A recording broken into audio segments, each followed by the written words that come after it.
লাখো মুসল্লির এই ঢল ৫৮তম বিশ্ব ইজতেমার প্রথম পর্বে অংশ নিতে টঙ্গীর তুরাগ পাড়ে চলছে ঈমান আকিদার বয়ান। একই সঙ্গে আজ অনুষ্ঠিত হয় দেশের বৃহত্তম জুমার নামাজ। আনুষ্ঠানিকভাবে বাদ ফজর ইজতেমা শুরু হলেও তার অনেক আগে থেকেই কানায় কানায় পূর্ণ হয়ে যায় টঙ্গীর তুরাগ তীরের ইজতেমা ময়দান। প্রথম দিন শুক্রবার হয় জুমার নামাজে অংশ নিতে লাখো মানুষের ঢল নামে। নামাজ শেষে দেশ ও জাতির কল্যাণে এবং মুসলিম উম্মার শান্তি কামনায় মোনাজাত করা হয়। এই সময় সব ভেদাভেদ ভুলে কাঁধে কাঁধ মিলিয়ে ইসলামের দাওয়াত ঘরে ঘরে পৌঁছে দেওয়ার অঙ্গীকার করেন মুসল্লিরা।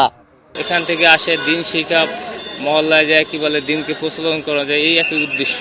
এই কথাগুলো যেন আমার নিজের মধ্যে ফিট করতে পারে, সেটা যেন আমার নিজের জীবনে বাস্তবায়িত করতে পারে। বিশ্ব ইজতেমা থেকে শিক্ষা নিয়ে দ্বীনি শিক্ষা ও আল্লাহ সন্তুষ্টি লাভের আশায় ইবাদত করার কথা জানান ইজতেমায় আসা ধর্মপ্রাণ মুসল্লিরা। আল্লাহ তো কাছে এটাই চাই যেন সব সময় নামাজ টামাজ পড়তে পারি, আগে পরে যা গুনাহগাটি করছে আল্লাহ যেন এই উসিলায় সবকিছু মাফ করে দেয়। বিশ্ব ইজতেমার ইবাদত করার জন্য সবাই এই আমল মানি চলার জন্য এই জন্য আমরা আইছি।